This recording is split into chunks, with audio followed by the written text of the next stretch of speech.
পবিত্র ওমরা হজকে ঘিরে কার্যক্রম পরিচালনাকারী প্রায় ৫,৮০০টি বিদেশি ট্রাভেল এজেন্সির মধ্যে ১,৮০০টির চুক্তি সাময়িকভাবে স্থগিত করেছে সৌদি আরবের প্রশাসন। সেবা কার্যক্রমের ঘাটতির অভিযোগে নেওয়া এই সিদ্ধান্ত ইতিমধ্যেই আন্তর্জাতিক অঙ্গনে আলোচনার জন্ম দিয়েছে। পবিত্র ওমরা হজ ব্যবস্থাপনায় শৃঙ্খলা ফেরাতে বড় ধরনের পদক্ষেপ নিয়েছে সৌদি আরব।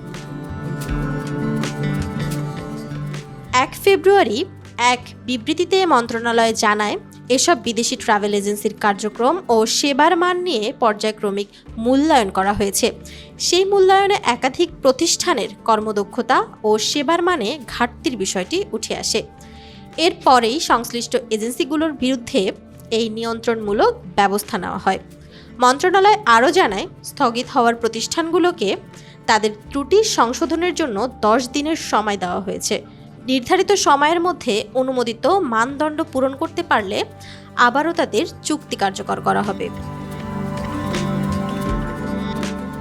তবে এই সিদ্ধান্তে ওমরা যাত্রীদের ভোগান্তির আশঙ্কা নেই বলেও স্পষ্ট করেছে সৌদি প্রশাসন।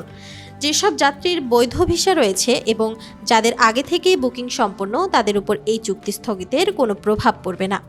এ বিষয়ে হজ ওমরা বিষয়ক মন্ত্রণালয়ের মুখপাত্র ঘাসান আল ওয়ায়েমি বলেন, ওমরা খাতের বিশ্বাসযোগ্যতা জোরদার করা এবং হজ যাত্রীদের অধিকার সুরক্ষিত রাখতেই নজরদারি ও মূল্যায়ন কার্যক্রম অব্যাহত থাকবে।